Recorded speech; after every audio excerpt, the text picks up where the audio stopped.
DD Rajasthan के सभी दर्शकों को मेरा प्यार भरा नमस्कार। आप देख रहे हैं स्पेशल कार्यक्रम और मैं हूं आपकी होस्ट छवि सहाय। हर साल 26 जुलाई को कारगिल विजय दिवस मनाया जाता है और आज हमने आमंत्रित किया है defence PRO lieutenant colonel Amitabh Sharma ji को। बहुत बहुत स्वागत है सर आपका थैंक यू इस शो में। मैं चाहूंगी कि आप हमें 23 साल पीछे लेकर जाएं और कारगिल विजय दिवस जो दिन था वो उसके बारे में हमें बताएं, खास तौर से हमारे जो युवा पीढ़ी के लोग हैं उन्हें पता चले कि वो जीत कितनी मैसिव थी। जी जरूर। सबसे पहले डीडी राजस्थान के सभी दर्शकों को कारगिल विजय दिवस की बहुत बहुत शुभकामनाएं और बहुत बहुत बधाई। इस दिन मैं उन सभी सैनिकों के परिवारों को शत शत नमन करता हूं जिन्होंने अपना सर्वोच्च बलिदान दिया और इस युद्ध में बढ़ चढ़कर हिस्सा लिया और आज हमें इस गौरवशाली पल का एहसास दिलाया। यदि उस पल की बात करें तो तमाम युवाओं को मैं यह बताना चाहूँगा कि ये पहला युद्ध नहीं था हमारा पाकिस्तान के साथ। इससे पहले 1948, उसके 17 साल बाद 1965 और 1971 तीनों युद्ध बहुत निर्णायक रहे थे, जिसमें भारतीय सेना ने बढ़ चढ़कर प्रदर्शन किया था और पाकिस्तान को तीनों बार मुंह की खानी पड़ी थी। ये 1948 में कश्मीर JNK हमारा एक अभिन्न अंग बना।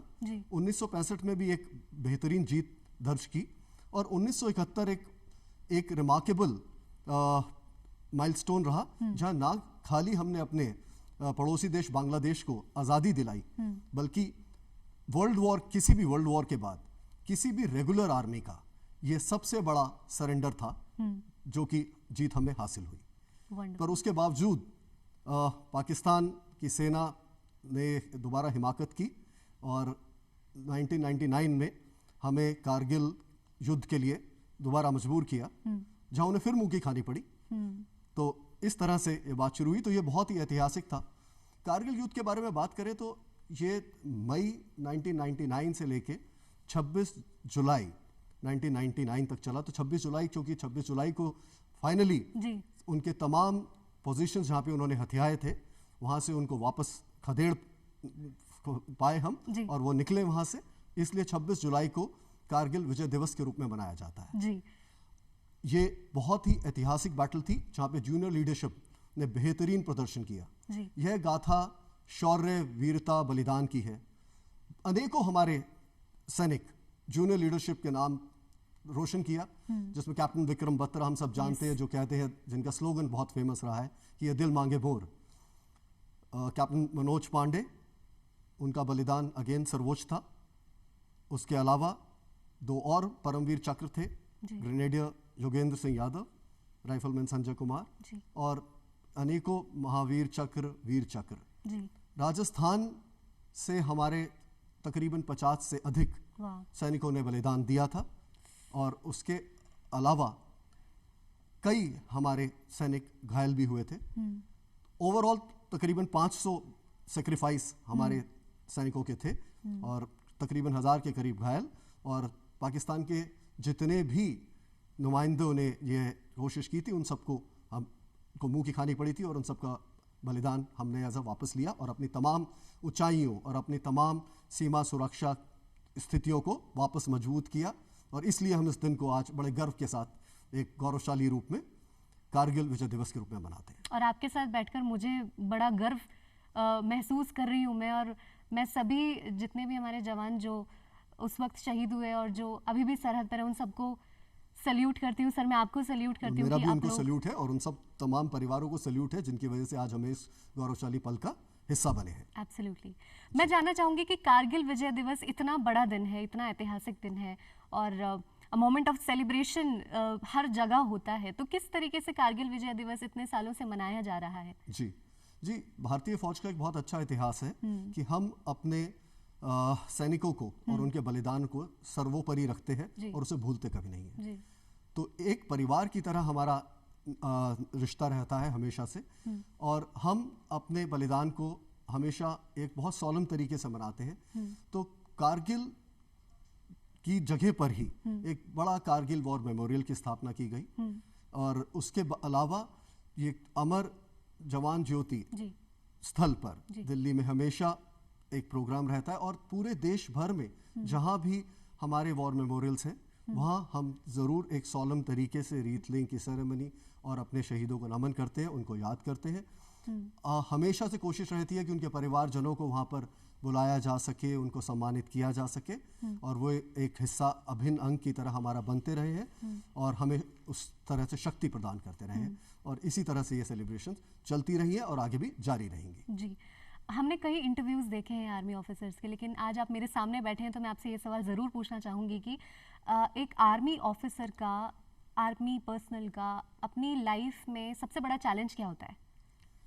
मैं बहुत खुशी से बताना चाहूँगा कि चैलेंज हमें मोटिवेट करता है और जहाँ तक फौज की बात आती है तो जो रिक्रूट्स भी आज अगर देखें कि इवन जो बच्चे रिक्रूटमेंट्स की एस्पिरेशंस रखते हैं, हमारे राजस्थान के शेखावटी रीजन में देखें, वो अपने को चैलेंज कर रहे होते हैं कि मैं आगे आऊँ और मैं भर्ती के लिए अपने को फिट करूँ। तो वो चैलेंज एक आपकी भर्ती होने से पहले ही आरंभ हो जाता है, जब आपके जहन में, आपकी सोल में अगर फौजी बसता है तो जी।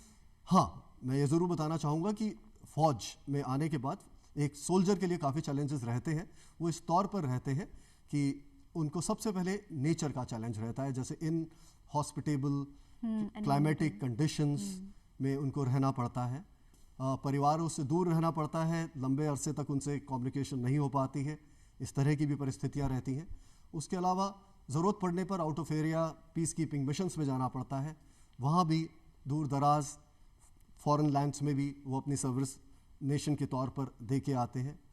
और यदि आप देखें तो चाहे वो एड टू सिविल अथॉरिटी हो, चाहे किसी भी तरह की आपदा देश में किसी पर भी आए, तो एक सोल्जर अपने परिवार को पीछे रखते हुए, अपने को पीछे रखते हुए सर्व विद ऑनर के मोटो से देश हित में सबसे आगे रहता है।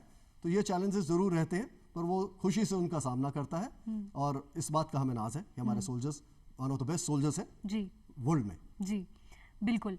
और ये चैलेंजेस तो फेस करते हैं, लेकिन बड़ी खुशी के साथ फेस कर पाते हैं और पता नहीं चलता कि वो क्या जा रहा है उनके अंदर, क्या सोच रहे हैं, वो उतना कभी हम लोग पता नहीं लगा पाते। इस बारे में मैं ज़रूर ये कहना चाहूँगा कि हर एक यूथ के लिए जो हमें आज सुन रहा है कि चैलेंजेस हमेशा रहेंगे ज़िंदगी में, पर हमें चैलेंज्ड फील नहीं करना है। जिसका तात्पर्य है कि मुझे ये नहीं सोचना है कि ये मैं कैसे कर पाऊँगा, बल्कि हम एक चैलेंज को एक अपॉर्चुनिटी की तरह लेंगे कि इसे मुझे किस तरह से करना है। तभी वो जज्बा, जोश और जज्बात नजर आते हैं और उसको एक सेटिस्फैक्शन भी मिलेगा। तो कभी चैलेंज फील ना करें, चैलेंजेस को खुशी से सामना करें। यहाँ पे एक सवाल और मेरे जहन में आता है कि कैसे एक सोल्जर अपने आप को इतना मेंटली स्टेबल रख पाते हैं? हमारी स्ट्रेंथ, हमारी एज अ टीम कामरेडरी, हमारी फैमिली, हमारे देशवासी हैं और वही हमारी स्ट्रेंथ है और वही हमारे हमेशा बैकबोन बन के रहते हैं और रहेंगे और वही हमारी कामना है। हम देश हित में अपने को तत्पर सदैव अग्रसर रखें और हमें हमारी देशवासी की सपोर्ट हमेशा मिलती रहे। वंडरफुल। यहाँ पे मेरा एक और सवाल ये बनता है कि एक आर्मी पर्सनल की, एक सोल्जर की, एक आर्मी ऑफिसर की आमजन से क्या एक्सपेक्टेशन होती है, मिनिमम एक्सपेक्टेशन? एक्सपेक्टेशंस आमतौर पे किसी से ज़्यादा नहीं रखनी चाहिए, सिर्फ अपने से रखनी चाहिए।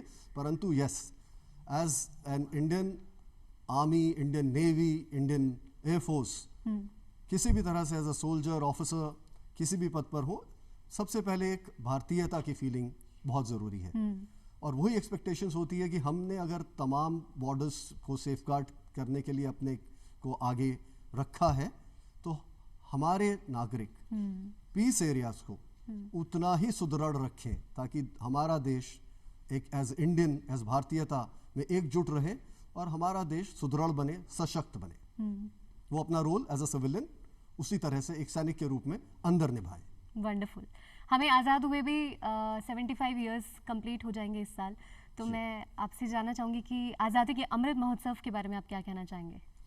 आज़ादी का अमृत महोत्सव हम सबके लिए बहुत ही महत्वपूर्ण अवसर है और फौज के लिए बहुत स्पेशल रहा है क्योंकि पिछले वर्ष से ही 1971 की बैटल का 50वीं वर्षगांठ थी, जिसको हमने स्वर्णिम विजय वर्ष के रूप में मनाया। तो स्वर्णिम विजय वर्ष को आप समझें कि एक आज़ादी के अमृत महोत्सव में आगे 75वें वर्षगांठ में तब्दील होता चला जा रहा है और हम इसमें बढ़ चढ़कर हिस्सा ले रहे हैं। बहुत तरह के प्रोग्राम्स जिसमें स्टूडेंट्स को अवेयरनेस क्रिएट करना, यूथ को अवेयरनेस क्रिएट करना, चाहे एडवेंचर की तरफ मोटिवेट करना, फौजी लाइफ के बारे में बताना, एक सोल्जर की लाइफ के बारे में बताना, हमारे वेटरन्स, हमारे जितने भी पराक्रमी योद्धा रहे हैं उनके बारे जानकारी देना, ताकि वो सब मोटिवेट होकर देश हित में कार्यरत रहे। और यही मकसद है। और आज़ादी का अमृत महोत्सव हम सबको मिलजुल कर बहुत ही अच्छे तरीके से मनाते चले जाना चाहिए और सीख लेते चला जाना चाहिए। जी। बहुत से आमजन हैं जो शहीदों के परिवारों के लिए कुछ करना चाहते हैं, किसी तरीके से मदद करना चाहते हैं, वो किस तरीके से मदद कर सकते हैं? देखिए, आमतौर पर ये फ्री विल है। As a volunteer, as a society, as a trust, आप किसी भी रूप में जो हमारे वेटरन्स हैं जिन्होंने पूरा मदद किया है, अपना योगदान दिया है, या हमारे शहीद परिवार हैं उनकी मदद की जाए। सरकार और आर्मी पूरी तरह से अपने अपने फर्ज निभाती है, परंतु यदि कोई वॉलंटियरली चाहता है तो वो जुड़ सकता है, हमारे सैनिक कल्याण बोर्ड्स के थ्रू जुड़ सकता है, या कई गाँव में, कई विलेजेस में, कई डिस्ट्रिक्ट्स में ऑलरेडी संस्थाएं हैं जो लोग मिलजुल कर मदद करती हैं। हाँ, आप सिर्फ सम्मानित करें उन्हें, एक डे टू डे रूटीन में उनको एज अ सैनिक केयरिंग की फीलिंग दिलाएं, तो आई थिंक उतना बहुत बड़ा योगदान होगा। और सम्मान से बड़ा कोई योगदान नहीं है एक सैनिक के। बिल्कुल सही बात है। यहाँ पे मैं एक सवाल आपसे ये भी पूछना चाहूँगी कि हमारे बहुत से युवा हैं जो आर्मी में आना चाहते हैं, आर्मी में दाखिला चाहते हैं, उन्हें आप क्या एडवाइस देना चाहेंगे? जी, मैं ज़रूर अपने तमाम युवाओं को ये बताना चाहूँगा कि आर्म्ड फोर्सेस इज़ जो ऑर्गेनाइजेशन है, ये यूथ की ही ऑर्गेनाइजेशन है, जहाँ जोश, जज्बे और जज्बात की सबसे ज़्यादा ज़रूरत है। और हमारी एक बहुत ही यंग आर्मी है, और हम अपने यूथ्स को यही रिक्वेस्ट करेंगे कि एक बहुत अच्छी स्कीम सबके लिए अभी इजाद हुई है, अग्निपथ रिक्रूटमेंट स्कीम। इसके तहत आपको एक मौका मिल रहा है, जो भी देश सेवा का थोड़ा भी हिस्सा बनना चाहता है उसके लिए एक बेहतरीन मौका है कि वह आए और अपना योगदान दे, एडवेंचर की फीलिंग ले, स्पोर्ट्स को सीखे, अपनी कौशलता को, अपने स्किल को निखारे, और जितना भी बढ़ चढ़कर अपना देश सेवा में योगदान देना चाहता है वो दे, और परमानेंट होकर रहना चाहता है तो आप कंट्रीब्यूट करें। और हमेशा हमारी ऑर्गेनाइजेशंस, उसकी अपनी आर्मी है, उसकी अपनी एयरफोर्स है, उसकी अपनी नेवी है, उसका हमेशा के लिए हिस्सा बने। जी, ये तो बात हो गई कि किस तरीके से उनको अपने आप को प्रिपेयर्ड रखना है। एक और यहाँ पे एक सवाल आता है कि जो लोग रिटन एग्जाम्स की प्रिपरेशन कर रहे हैं, कई बार वो बहुत ज़्यादा टेंशन ले लेते हैं कि नहीं होगा तो क्या होगा, हो गया तो कैसे मैनेज, बहुत सारा इफ एंड बट्स चल रहे होते हैं, उन्हें भी आप क्या संदेश देना चाहेंगे? आपकी प्रिपरेशंस पे फोकस करना चाहिए। जो फोकस करेक्ट होता है जीवन में, लक्ष्य पर फोकस करें। हमने हमेशा देखा था कि अर्जुन के लिए सामने लक्ष्य था, कैप्टन विक्रम बत्रा के सामने लक्ष्य था, तो दिल हमेशा मांगे मोर, उसको फॉलो करें और ज़्यादा ना सोचें, अपना फोकस रहे और आपको रिजल्ट ज़रूर मिलेगा। जी, हमारे आमजन को क्या आप संदेश देना चाहेंगे? आमजन को संदेश यही है कि सबसे बड़ा हमारे लिए देश हित सर्वोपरि रहना चाहिए, और हमें हमेशा ये याद रखना चाहिए कि बंद मुट्ठी लाख की, खुली तो मुट्ठी खाक की। और यदि उसी डिफेंस सेंस में बात करें तो जब एक हाथ एक मुट्ठी के तौर पे बनता है तो वो एक हथियार की तरह हो जाता है। तो डिफेंस टर्मिनोलॉजी में बात करें तो एकजुट रहे और अपने को be Indian, be a proud Indian, एक प्राउड भारतीय फील करें और अपने को उस पे होने पे गर्व महसूस करें जैसे एक सैनिक फील करता है। तो आप एक सैनिक हैं, जैसे एक सैनिक सरहद पर है, आप सिविल में एक सैनिक हैं, देश के लिए हमेशा एक सैनिक है, और एक सैनिक बनकर अपना जीवन यापन करें। वंडरफुल। तो आज हमने अमिताभ सर से जाना कि क्या क्या challenges army officers, soldiers face करते हैं और क्या मिनिमम एक्सपेक्टेशन उनकी रहती है आम जन से।